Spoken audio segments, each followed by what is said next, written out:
पूर्व CM major general भुवन चंद्र खंडूरी का जन्मदिवस। पूर्व सीएम की बेटी और विधानसभा अध्यक्ष ऋतु खंडूरी ने पिता की दीर्घायु के लिए किया हवन। सीएम धामी ने विधानसभा अध्यक्ष के आवास पर जाकर दी पूर्व सीएम को बधाई।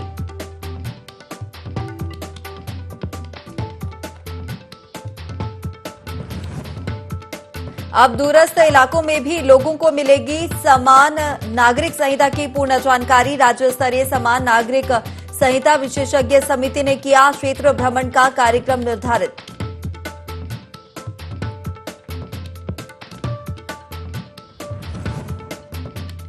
राज्य में आज से शुरू हुआ खेल महाकुंभ। महाकुंभ का उद्देश्य ग्रामीण क्षेत्रों में प्रतिभा को निखारना। राज्यपाल और खेल मंत्री ने किया शुभारंभ।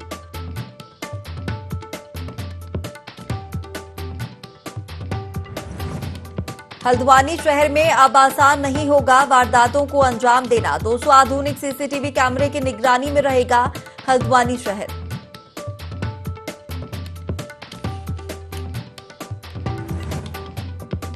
और काशीपुर में नशे के खिलाफ चल रहा जबरदस्त पुलिस का अभियान। एसएससी के निर्देशन में लगातार चलाई जा रही चेकिंग, तस्करों पर की जा रही कार्रवाई।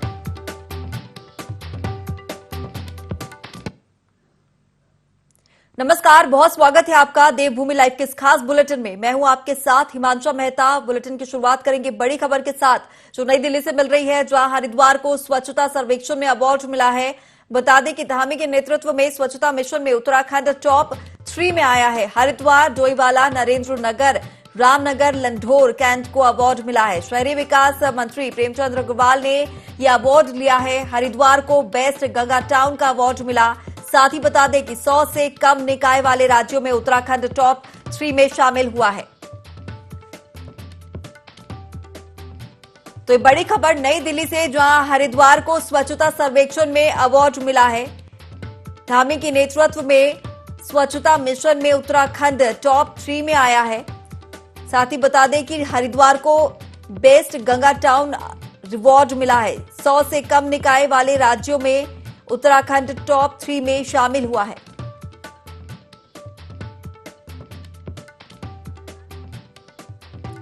चलिए और इस खबर पर ज्यादा जानकारी के साथ प्रिंसिपल करस्पॉन्डेंट कैलाश बिष्ट जुड़ गए हैं। कैलाश, हरिद्वार को स्वच्छता सर्वेक्षण में अवार्ड मिला है, एक बड़ी उपलब्धि उत्तराखंड के लिए। बिल्कुल हिमांशा, देखिए उत्तराखंड की अगर बात करें तो 100 से कम निकाय देश में है। तो 100 से कम निकाय प्रदेश में होने के बावजूद उत्तराखंड को बेस्ट 3 में आया है पूरे देश में। तो जाहिर तौर पर उत्तराखंड के लिए बहुत बड़ी उपलब्धि है कि स्वच्छता की ओर जो केंद्र सरकार द्वारा जो बढ़ाया गया कदम है उसमें उत्तराखंड टॉप 3 में यहाँ पर आया है। और मुख्यमंत्री की तारीफ यहाँ पर करनी होगी कि जिस तरीके से स्वच्छता की बात लगातार की जाती है, क्योंकि हरिद्वार को जिस तरीके से बेस्ट गंगा टाउन का अवार्ड मिला है तो ये अपने आप में एक बहुत बड़ी उपलब्धि है। क्योंकि उत्तराखंड की जो धर्मनगरी है हरिद्वार, जाहिर तौर पर वहां पर जो पर्यटक तो आते ही हैं, श्रद्धालु भी वहां पर लगातार साल भर वहां पर तांता लगा रहता है। श्रद्धालुओं का बहुत ज्यादा लोड होता है किसी भी नगर निगम में इस तरीके से लोगों को वहां पर व्यवस्थित करने के लिए। गंदगी का भी अंबार होता है, लेकिन उसके बावजूद गंदगी को वहां पर साफ करना, स्वच्छता वहां पर बनाए रखना और गंगा बेस्ट टाउन का अवार्ड मिलना वाकई में अपने आप में एक बहुत बड़ी उपलब्धि है।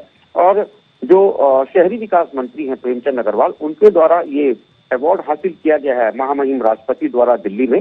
तो जाहिर तौर पर ये कहा जा सकता है कि उत्तराखंड के लिए बहुत बड़ी उपलब्धि है।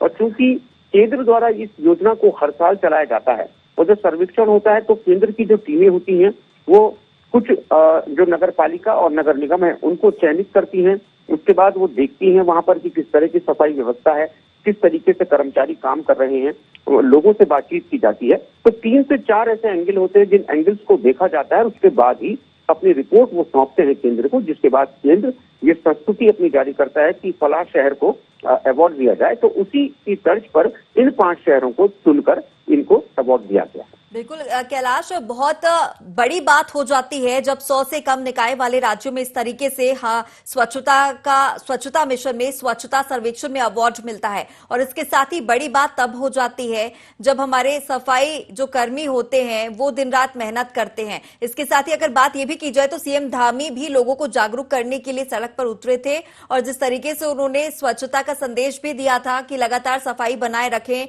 तो इस तरीके से कहीं ना कहीं बात की जाए तो शासन प्रशासन प्रशासन दोनों ने मिलकर, साथ ही वहां की जनता ने भी मिलकर कहीं ना कहीं उत्तराखंड में टॉप 3 में उत्तराखंड को शामिल किया है।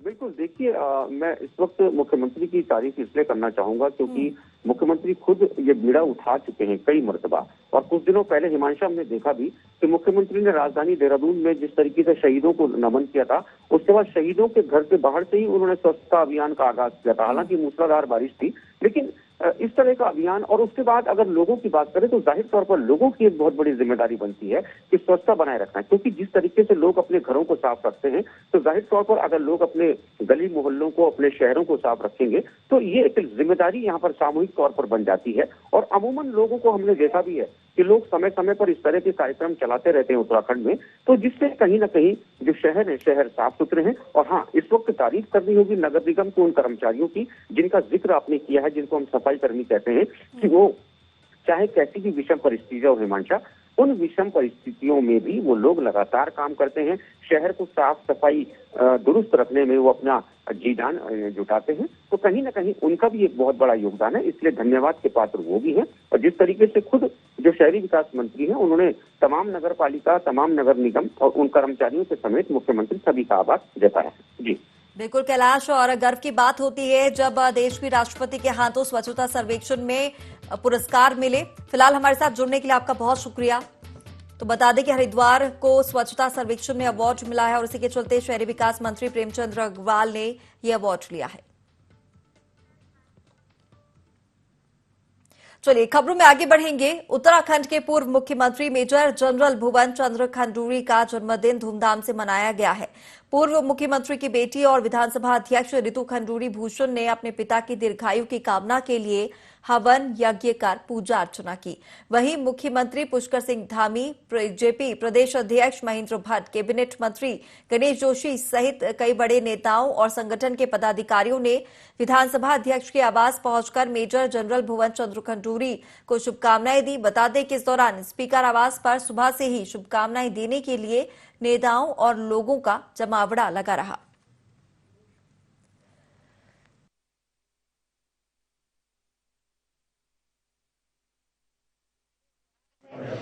क्योंकि उन्होंने जो अपने समय में राजनीति की है वो बहुत साफ सुथरी राजनीति की है, प्रदेश के हित की राजनीति की है और एक जनरल होने के नाते इस देश की सेवा भी की है। कड़क व्यक्तित्व के धनी रहे हैं और जैसे बाहर रहे वैसे अंदर रहे। परिवार के साथ भी, हमारे साथ भी वही डिसिप्लिन रहा है जो शायद सभी के साथ रहा है।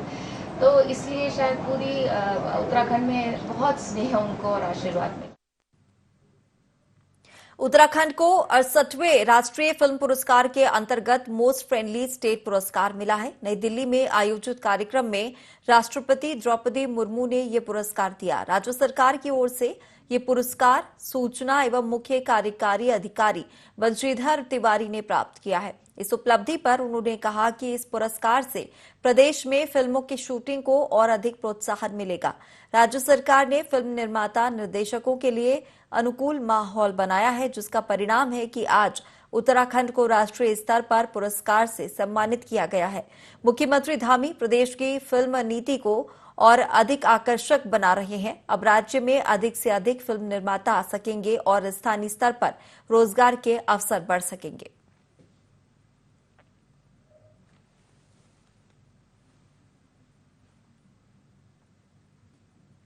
उधम सिंह नगर के जसपुर में धान क्रय केंद्र खोलने और बिचौलियों से बचाने के लिए ब्लॉक परिसर में प्रशासन, किसानों और राइस मिलरों की बैठक आयोजित हुई। बैठक में उप जिलाधिकारी सीमा विश्वकर्मा और तहसीलदार पूनम पंत मौजूद रहे। 1 अक्टूबर से धान केंद्रों में धान खरीदी शुरू होगी। इसे लेकर उप जिलाधिकारी सीमा विश्वकर्मा ने बताया कि किसानों और राइस मिलरों के बीच आपसी सामंजस्य बना रहे, इसे लेकर बैठक की गई है।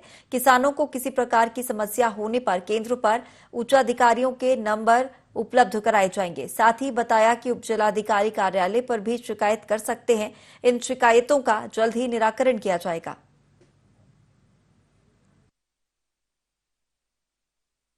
उनके बीच में सामंजस्य स्थापित करने के लिए मीटिंग की गई थी, क्योंकि बार बार डिमांड आ रही थी कि मिलर्स और जो हमारे किसान हैं वो साथ में बैठ जाएं और जो भी आपस में उनसे एक दूसरे की शिकायतें हैं या जो भी समस्या है उनका निराकरण मौके पर ही किया जा सके। जैसे कि बैनर देख रहे हैं उसमें सारे के सारे जितने भी उच्च अधिकारी हैं उनके नंबर वगैरह लिखे हुए हैं। इस प्रकार की कोई भी शिकायत आई तो हमको नंबर इन दूरभाष नंबरों पर कॉल करके या व्यक्तिगत रूप से, क्योंकि मेरा जो ऑफिस है वो मंडी में ही है, तो वहाँ पर आके मुझसे मिल सकते हैं और जो भी शिकायतों का निस्तारण किया जाना होगा तो हम लोग उस समय कर लेंगे। अंकिता भंडारी हत्याकांड को लेकर प्रदेश भर में प्रदर्शन किए जा रहे हैं। इसी क्रम में लालकुआं में सामाजिक संगठनों ने एकत्रित होकर तहसील परिसर में विरोध प्रदर्शन किया। वहीं अंकिता को न्याय दिलाने के लिए हत्यारे सहित दोषियों पर कठोर कार्रवाई की मांग की। साथ ही उन्होंने मुख्यमंत्री के नाम पर तहसीलदार को ज्ञापन भी सौंपा। इस दौरान प्रदर्शनकारियों ने कहा कि आरोपी भाजपा नेता विनोद आर्य के बेटे को बचाए जाने की नीयत से रिजॉर्ट को गिराया गया है, जिसमें राज्य सरकार की मिलीभगत लग रही है।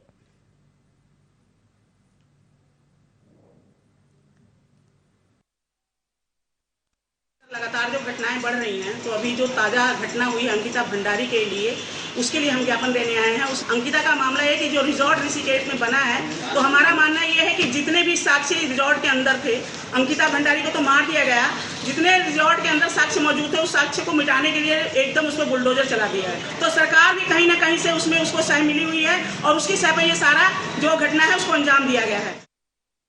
केंद्रीय रक्षा और राज्य पर्यटन मंत्री अजय भट्ट ने हल्द्वानी में जल जीवन मिशन की बैठक ली है। उन्होंने अधिकारियों से सभी पेयजल योजनाओं को जल्द से जल्द पूरा करने और बचे हुए काम में तेजी लाने के निर्देश दिए हैं। अजय भट्ट ने कहा कि अधिकारी और कर्मचारियों की कमी को जल्द ही पूरा किया जाएगा, लेकिन सबसे बड़ा मिशन हर व्यक्ति तक पेयजल पहुंचाना है।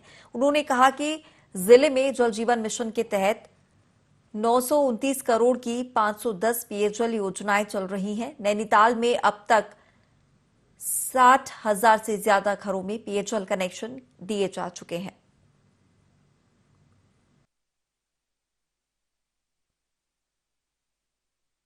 जो पहले जिसका प्रतिशत बहुत कम था, 20% भी नहीं था, तो आज हमने इतने घरों में कनेक्शन दे दिया है। लगभग 60% लोग आज सेवित हो चुके हैं। इतने परिवारों को कनेक्शन दे दिया है। सबसे बड़ी बात यह है कि हर घर में नल और नल में जल, जो मोदी जी ने कहा, बहुत सोच विचार कर ये योजना प्रारंभ की गई, जल जीवन मिशन, और आज वो फलित भी हो रही, दिखाई भी दे रही है।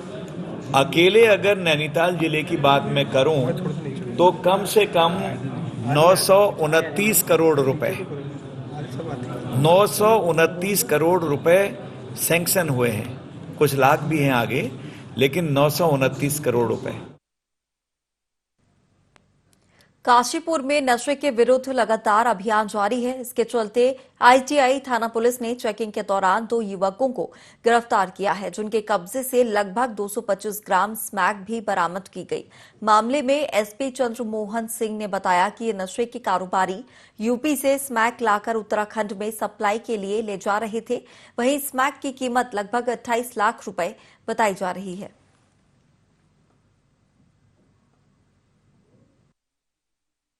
चलाया जा रहा है जनपद पुलिस के द्वारा। तो इसी क्रम में आज 2 अभियुक्त जो पवन और दीपक हैं, ये ठाकुर द्वारा मुरादाबाद के रहने वाले हैं, इनके कब्जे से 225 ग्राम स्मैक बरामद हुई है।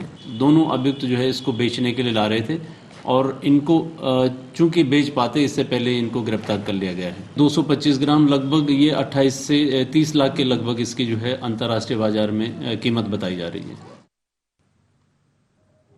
चंपावत में पुरानी पेंशन योजना के समर्थन में संयुक्त मोर्चा उत्तराखंड ने प्रदेश भर में आज काला दिवस मनाया। जिले के सभी सरकारी शिक्षक और कर्मचारियों ने कार्यस्थल में काली पट्टी बांधकर कार्य किया। इसके साथ ही सोशल मीडिया में भी जागरूकता अभियान चलाया। वहीं राजकीय इंटर कॉलेज बाराकोट के समस्त स्टाफ ने भी विरोध दर्ज करते हुए पुरानी पेंशन योजना लागू करने सरकार से आग्रह किया।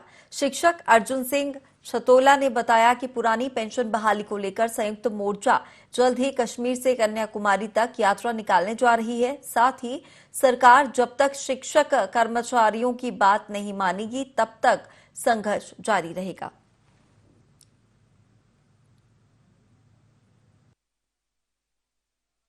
में सभी सरकारी कर्मचारियों द्वारा मनाया जा रहा है, क्योंकि आज ही के दिन में कुछ वर्ष पहले भारत सरकार ने पुरानी पेंशन व्यवस्था को समाप्त करके नई पेंशन व्यवस्था स्थापित की और जिसका विरोध जो है लगातार हमारे संगठन नो प्रूफ द्वारा किया जा रहा है। सभी जिलों में उत्तराखंड में ये कार्यक्रम चल रहे हैं और चंपावत जिले में भी सभी कर्मचारी अपने सोशल मीडिया में डीपी के रूप में और लिखित रूप में सभी जगह है इसका प्रचार प्रसार कर रहे हैं और सरकार तक अपनी आवाज़ पहुंचाने की कोशिश कर रहे हैं। इसके साथ साथ कार्यस्थलों में काली पट्टी बांधकर काले फीते बांधकर भी विरोध प्रदर्शन किया जा रहा है। काला दिवस के रूप में मनाया जा रहा है। जैसे कि आपको सबको पता ही है, इस दिन जो है राष्ट्रीय पेंशन योजना का मुद्दा एक भारत देश पर पूरा लागू हुआ था। ये देखिए, ये एक हमारा राइट है, इसको हम लेकर रहेंगे। इसके लिए चाहे हमको कुछ भी करना। हल्द्वानी शहर में सुरक्षा के लिहाज से 200 सीसीटीवी कैमरे लगाए जाएंगे, जिससे हर छोटी बड़ी आपराधिक घटनाओं पर पुलिस की पैनी नजर रहेगी। पुलिस विभाग ने इसकी तैयारियां कर ली हैं। एसएसपी पंकज भट्ट ने बताया कि हल्द्वानी शहर के साथ साथ बॉर्डर एरिया को सीसीटीवी कैमरे से लैस किया जाएगा। नगर निगम ने इसके लिए 40 लाख रुपए का बजट देने की घोषणा की थी। बजट मिलते ही हाईटेक कंट्रोल रूम बनाने का काम भी शुरू कर दिया जाएगा।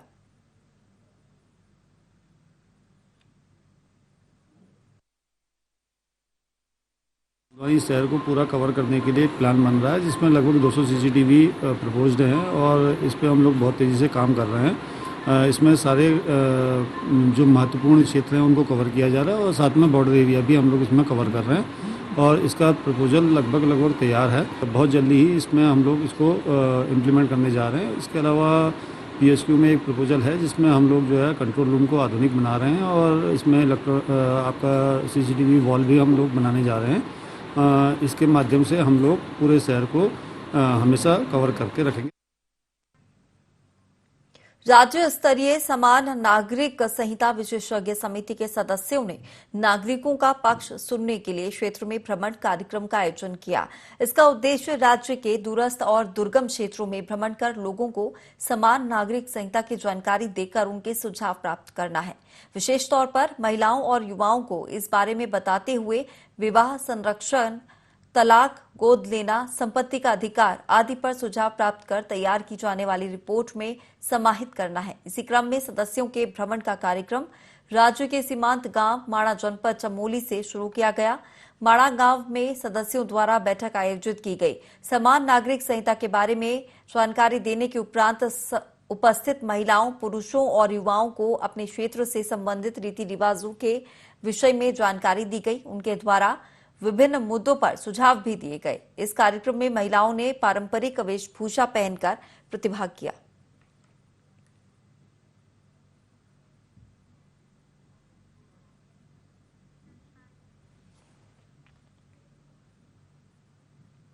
राज्यपाल लेफ्टिनेंट जनरल गुरमीत सिंह ने राजीव गांधी नवोदय विद्यालय रायपुर से खेल महाकुंभ 2022 का शुभारंभ किया, जिसमें खेल मंत्री रेखा आर्या और स्थानीय विधायक शामिल हुए।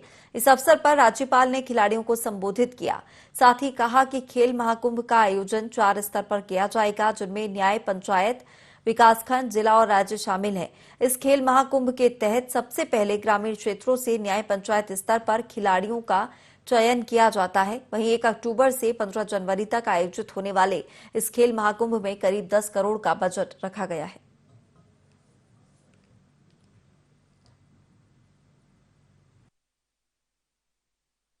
जो है खेल को हम लोगों ने 2022 से फिर से प्रारंभ कर दिया है और यह खेल महाकुंभ बिल्कुल न्याय पंचायत स्तर से लेकर आपके ब्लॉक स्तर से लेकर जिले स्तर से लेकर फिर स्टेट स्तर तक पहुंचेगा।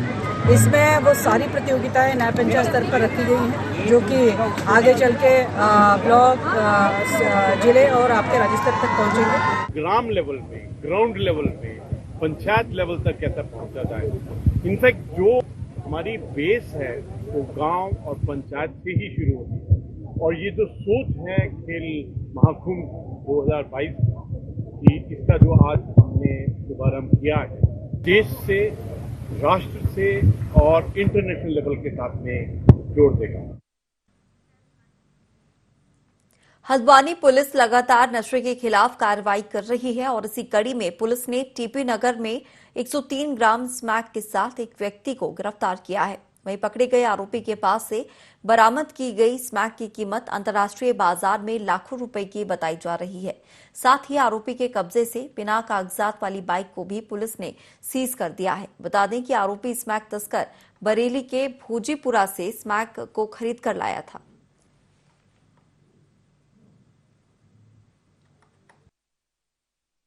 हल्द्वानी कोतवाली और एसओजी द्वारा एक कंबाइंड अभियान चलाया गया है, जिसमें मिक्की वारसी युवक पकड़ा गया है। इसके पास से आपका इलेक्ट्रॉनिक तराजू, 103 ग्राम स्मैक और मोटरसाइकिल बरामद की गई है। ये पूर्व में भी लगातार स्मैक बेचने का काम करता था। इसके द्वारा 4000 से 5000 रुपया ग्राम स्मैक बेची जा रही थी।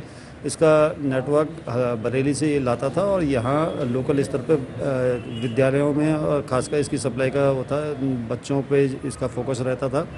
इसके 2 साथी हैं जो अभी फरार चल रहे हैं, नामजद किए गए हैं। पुलिस लगातार दबिश दे रही है और जल्दी इनकी गिरफ्तारी की जाएगी। हिमालय क्षेत्र में आए भयावह हिमस्खलन से केदारनाथ धाम बाल बाल बच गया है। केदारनाथ की पहाड़ियों में एवलॉन्स देखा गया, जिसका वीडियो सोशल मीडिया पर काफी वायरल हो रहा है। वीडियो में देखा जा सकता है कि पहाड़ों के पीछे से बर्फ का सैलाब आ रहा है। एवलॉन्स को देखकर वहां मौजूद श्रद्धालु बेहद डर गए। हालांकि इससे किसी तरह का नुकसान नहीं हुआ। मंदिर और उसके आसपास का स्थान पूरी तरह से सुरक्षित है। प्रशासन की टीम मौके पर पहुंचकर मुआयना कर रही है।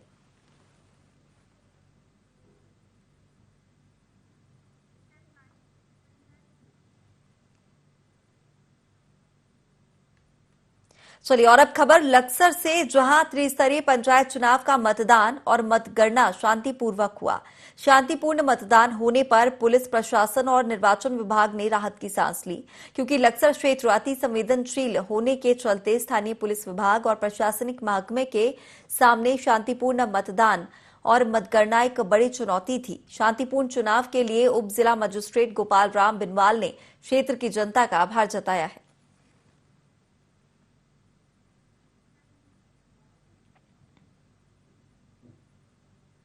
हरिद्वार में पुलिस पर पथराव करने के आरोप में पुलिस ने 12 लोगों को गिरफ्तार किया है, जिनमें एक कांग्रेस नेता और पूर्व राज्य मंत्री को भी पुलिस ने गिरफ्तार किया है। मंगलौर प्रभारी निरीक्षक राजीव रौथान ने बताया कि मतगणना के दौरान कुछ सामाजिक तत्वों द्वारा पुलिस पर पथराव किया गया है, जिसमें पुलिसकर्मी घायल हुए हैं, जिनका निजी अस्पताल में इलाज चल रहा है। वहीं 12 उपद्रवियों को गिरफ्तार कर लिया गया है। साथ ही सीसीटीवी कैमरों की मदद से अन्य उपद्रवियों की तलाश जारी है।